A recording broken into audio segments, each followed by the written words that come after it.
It's called one of the greatest achievements in public health in the 20th century, and you probably don't even realize how it affects you every day. We're talking about water fluoridation. Fluoride is added to our water supply. Should cities keep putting fluoride in our tap water? That question up for debate tonight. Fluoride in our community water is a good thing. Here's why. Fluoride is an industrial waste chemical. Increased levels of fluoride exposure during pregnancy are associated with declines of IQ in children. Turns out the stuff in common tap water happens to be a sister compound to sodium fluoroacetate, a common form of rat poison. Fluoride in water is supposed to fight tooth decay, but could it also cause cancer? It's a controversial question. Now Harvard University is actually caught up in the debate with serious allegations that an Ivy League professor may be covering up the truth. Dr. Chester Douglas, a Harvard University big shot. He's chairman of the Department of Oral Health Policy and Epidemiology at Harvard School of Dental Medicine. The professor doesn't think there's a connection, but his opinion is under scrutiny since he's also a paid consultant for the toothpaste industry. According to studies by the Case Institute, the byproduct of phosphate mining, in which they make fertilizer and laundry detergent, is liquid fluoride. So toxic it costs $7 grand a barrel to bury. The study assesses more than 500 child and mother pairs. It finds for every 1 milligram per liter average increase in fluoride intake by a mother, there was a 3.7 drop in the child's IQ. Now, in bed with the government, companies can avoid expensive burial costs by diluting fluoride in city water supplies, saying that fluoride has huge dental benefits. And what we need, because of the obvious connection, and I'll try and bring this to the Minister's attention and trace it, is an independent Irish inquiry into whether this fluoridization is actually causing the high rates of cancer, the high rates of cardiovascular disease, and the high rates of diabetes. And there's evidence not just from Mr. Declan War's interview, but from a lot of overseas and distinguished investigations that this does happen, that fluoride is the cause of these diseases in many cases. Well, indeed, minute doses directly applied to a tooth may help that bothersome cavity. But in reality, tap water goes directly down the throat and through the body's major organs. Liver and kidneys then receive, ready for this? Lead, cadmium, phosphorus, selenium, mercury, silver, chromium, arsenic, and uranium-238, radioactive, by the way. Not only has the ingestion of fluoride been linked to a variety of health concerns, but research increasingly shows that it doesn't even improve our teeth. While applying fluoride directly to the tooth's enamel can in fact prevent tooth decay, it has been proven in dozens of peer-reviewed studies that swallowing the substance has no health benefit whatsoever. Countries which do not add fluoride to their water have seen the same rate of decline in tooth decay. This data from the World Health Organization implies that factors other than fluoridated water are contributing to the overall improvement of dental health worldwide.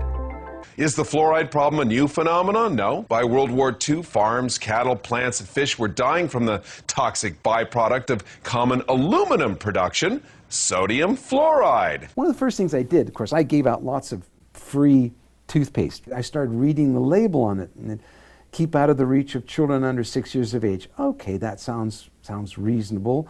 And adults apply a pea-size amount and contact the Poison Control Center if you swallow. Well, that in the research literature works out to 1/4 milligram of fluoride. This water here happens to be Chicago water out of the faucet. This contains 1/4 milligram of fluoride. There seems to be a disconnect with me there. Okay, they tell me not to swallow 1/4 milligram of fluoride in my toothpaste, but they're forcing me to swallow 1/4 milligram in 1 glass of water. Fluoride in our water supply is a very real and ever-present risk to our population at large. Dennis, let's make sure we're clear on this. Fluoride, it is in tea, it's in coffee, it's in water, it's in bread, it's in toothpaste, but it's actually a poison, right? It sure is, and here's the quickest evidence. Go to your bathroom and pick up your toothpaste, and you'll see a warning that if a child swallows more than a pea-sized amount of toothpaste, call Poison Control. Wow. The protected pollutant status that fluoride enjoys within EPA and other federal establishments is remarkable, as the charts over here show. Last November, concerns over excess fluoride prompted the American Dental Association to warn parents not to mix baby formula with tap water during an infant's first 12 months. Phyllis Mullenix found that fluoride in very modest doses produces effects in laboratory animals resembling attention deficit and hyperactivity disorder. He says, do you have any idea what you're saying? And he says, you're telling us that we're reducing the IQ of children. And basically I said, yes. Scientists like Nobel Prize winner Arvid Carlson and a large group of EPA scientists have called for the banning of fluoride because we don't know how much we're ingesting, so we don't know if we're being poisoned.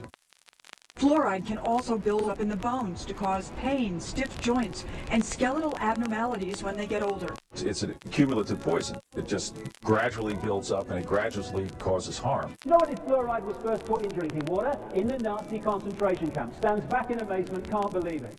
This is Charles Perkins, a chemist, who wrote to the Lee Foundation for Nutritional Research, Milwaukee, Wisconsin, in 1954, and this is what he wrote. In the 1930s, Hitler and the German Nazis envisaged a world to be dominated and controlled by a Nazi philosophy of pan-Germanism. The German chemists worked out a very ingenious and far-reaching plan of mass control, which was submitted to and adopted by the German General Staff. This plan was to control the population in any given area through mass medication and drinking water supplies.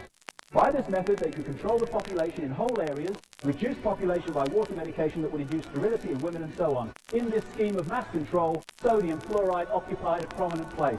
That's what it's about. So how does big business get away with dumping this toxic glunk into our city water? Turns out the federal government subsidizes it by giving block grants of up to $100 grand for cities to start adding fluoride to their tap water. An EPA source told me the chemical companies joke, the solution to pollution is dilution.